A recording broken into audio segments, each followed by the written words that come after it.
కూడి వచ్చిన మీ అందరికి నా వందనాలు. ఈ యొక్క ప్రధాన కార్యక్రమానికి వచ్చేసిన బంధువులకు, మిత్రులకు, దైవజనులందరికీ వందనాలండి. మన మధ్యలో అయ్యగారు చెప్పారు వాక్యాలు. ఇస్సాకు, రెబ్కాను గురించి చూడండి. నాకు ఒక విషయం అనిపించింది ఏంటంటే, ఇస్సాకు అటువంటి వాడు కాదు, కానీ రెబ్కాను తీసుకొచ్చే టయానికి దారిలోనే ప్రార్థన చేసుకుంటున్నాడు. ఎందుకు చేశాడు అసలు? ఇప్పుడు మా ఆవిడ ఈ దారినే వస్తుంది, అక్కడ ప్రాణం చేసుకుంటే భక్తుడు అనుకొని చేసుకుని ఉంటాడు. అంటే ఇస్సాకు స్వభావం అటువంటిది కాదు. దయచేసి నేను ఆయన నేను తప్పు పట్టుకోవట్లేదు. అట్లాంటి వారు ఉన్నారండి. అదే ఇస్సాకు అటువంటి కాదు. నాకు అనిపించింది ఆ వాక్యం చదువుతుంటే, అది ఎన్ని ప్లేసులు ఆ చుట్టుపక్కల బోళ్ళ ప్లేసులు ఉన్నాయి. ఈయన వచ్చే దారిలోనే ప్రార్థన చేస్తున్నాడు. ఎందుకు చేశాడు? ఆయన స్వభావం అటువంటిది కాదు. కానీ ఇవాళ భార్య చూసినట్టుగా భర్త ప్రాణం చేసే వాళ్ళు ఉన్నారు, భర్త చూసినట్టుగా భార్య ప్రాణం చేసే వాళ్ళు ఉన్నారు. ఈయన భక్తుడురా అనిపించుకోవడానికి చేసేవాళ్ళు ఉన్నారు, లేరా? ఉన్నారు. అట్లా ఉండకూడదండి. మనందరి ప్రార్థన దేవుడు చూడాలి. మా అయ్యగారు మా అబ్బాయి ఒకసారి వాక్యం ఏం చెప్పాడంటే, పెళ్ళికి వాక్యం చెప్పాడంటే మీలో కన్యకలు ఎవరో చెప్పన్నా. అసలు ఎంత రెబ్కా కన్యక, మీలో కన్యకలు ఎవరో చెప్పండి చేతులు ఎత్తున్నా అన్నాడు. అసలు అది ఏం మాట అయ్యా? ఆత్మావేశం చేత మాట్లాడుతాను. ఏం బాధపడద్దు. నేను కూడా కొద్ది నిమిషాలు దేవుని వాక్యం చెప్తాను. దయచేసి జాగ్రత్తగా, అంటే అర్మం కర్మం కల్లా కప్పటం లేని వాళ్ళకి అటువంటి మాటలు వస్తాయి. ఇక అర్థం చేసుకోకుండా అపార్థం చేసుకున్నవాడికి చెప్పలేమండి. మనసులో కల్లా కప్పటం లేకుండా ఉన్నది ఉన్నట్టుగా మాట్లాడే వాళ్ళకి అటువంటివి వస్తాయి. యుక్తులు కుయుక్తులతో ఉండేవాళ్ళకి రావండి. అంచేత నేను కూడా కొద్ది నిమిషాలు వాక్యం చెప్తాను. హోషేయ గ్రంథం 2వ అధ్యాయము, హోషేయ గ్రంథము 2వ అధ్యాయము 19వ వచనం చదువు. నిత్యము నాకుండునట్లుగా నేను నీతిని బట్టి తీర్పు తీర్చుట వలనను దయాదాక్షిణ్యములు చూపుట వలనను నిన్ను ప్రదానము చేసుకొంటిని.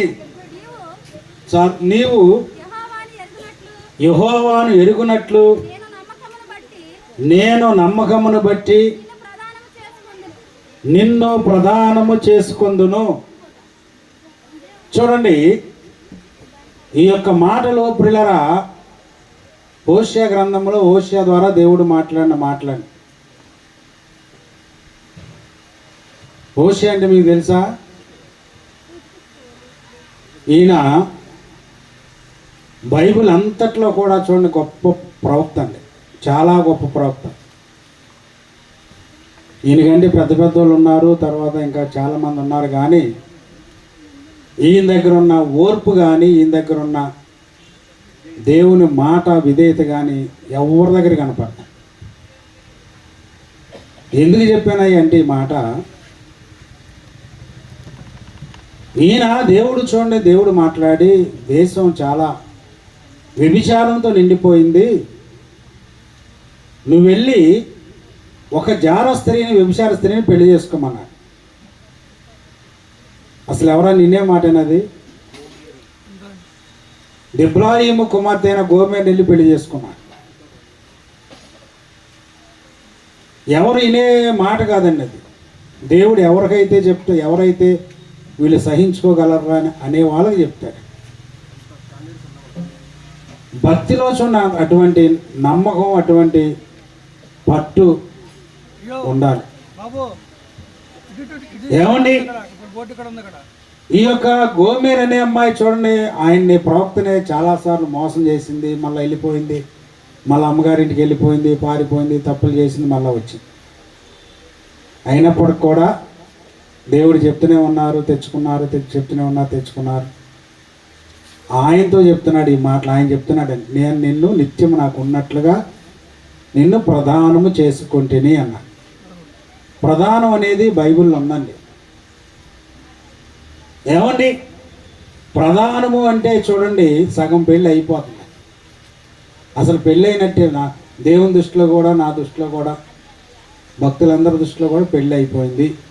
ఆ పెళ్లి రోజు ఏంటంటే ఏదైనా ఉంటుంది, లేకపోతే భోజనాలు పెట్టుకుంటారు, ఏదైనా చదివింపులు బొదింపులు అటువంటివి చేసుకోవటానికి పెళ్ళి. అసలు ఇప్పుడే పెళ్ళి. ఏమండి, ప్రధానము అంటే చూడండి, ఒక ఒడంబడిక, ఒక నిబంధన. ఏమంటారండి, ప్రధానం అంటే ఏంటి? ఒక ఒడంబడిక, ఒక నిబంధన.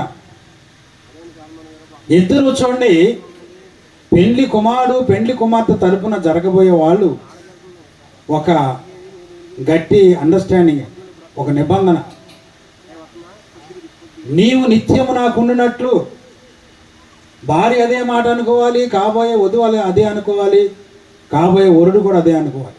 నిత్యము నాకుండినట్లు అంటే దేవుడిచ్చిన ఆయుష్ కాలంలో, మనం బ్రతుకు దినాల్లో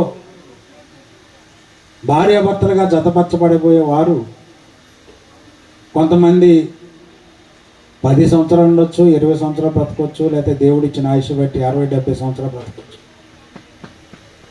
అటువంటి సందర్భాల్లో దేవుడిచ్చిన ఆయుష్ కాలంలో నిత్యం ఒక నిబంధన. నీవు నాకు నిత్యము నాకు ఉన్నట్లు నేను ఒడంబడిక చేస్తున్నాను, నిబంధన చేస్తున్నాను, ప్రధానం. ఏమండి, ఈనాడు చూడండి, ప్రధానం చేయబడిన పెళ్ళిళ్ళు కూడా క్యాన్సిల్ అయిపోయినాయి, చాలా ఉన్నాయండి. లేవంటారా? ప్రధానం చేయబడిన పెళ్ళిళ్ళు క్యాన్సిల్ అయిపోయినాయి ఉన్నాయి.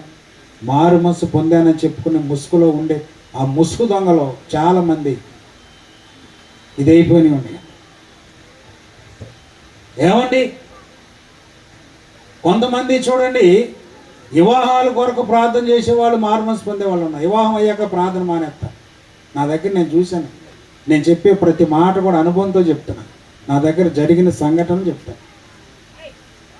పెళ్లి కోసమే ప్రార్థనకు వచ్చేవాళ్ళు ఉంటారు, పెళ్ళి అయిపోయాక మళ్ళీ కనపడరు. అది కాదు, దేవునితో ఒడంబడిక నిత్యము నాకున్నట్లు, నిత్యం నువ్వు దేవునికి ఉండాలి. నీ భర్తకి కాబోయే భర్తకు ఉండాలి, నీ కాబోయే భార్యకు ఉండాలి. అదే మన సృష్టికర్త దేవునికి ఒక నిబంధన ఉండాలి, ఒక ఒడంబడిక ఉండాలి. ప్రధానము అనేది ఒక ప్రమాణం చేస్తున్నాం. ఆ ప్రమాణం అనేది చనిపోయిన దాకా చూడండి, కొంతమంది కట్న కానుకలు కూడా దెబ్బలాడుకునే వారు ఉన్నారు. లేకపోతే ఇంకా నేను అప్పుడు సరిగ్గా చూసుకోవాలా, వీడి కళ్ళు ఎక్కడో పెట్టి వచ్చినట్టు చెప్తాడు, నేను సరిగ్గా చూసుకోవాలా, బాగోలేదు, అప్పుడు ఏదో కలర్ వేశారు, అప్పుడు ఏదో డెకరేషన్ చేశారు, ఇప్పుడేమి ఎట్టున్నాం, ఇదేంట్రా ఉటిదేనండి. ఇది 4 రోజులు అయిన తర్వాత మా నాన్నగారు, పెదనాన్నగారు కదా మోటి పదంగా మాట్లాడారు. ఇక అట్టా ఇదైపోయాక భార్యను చూస్తే లేదా భర్తను దేవుడు లాగుండే దెయ్యం అయిపోద్ది.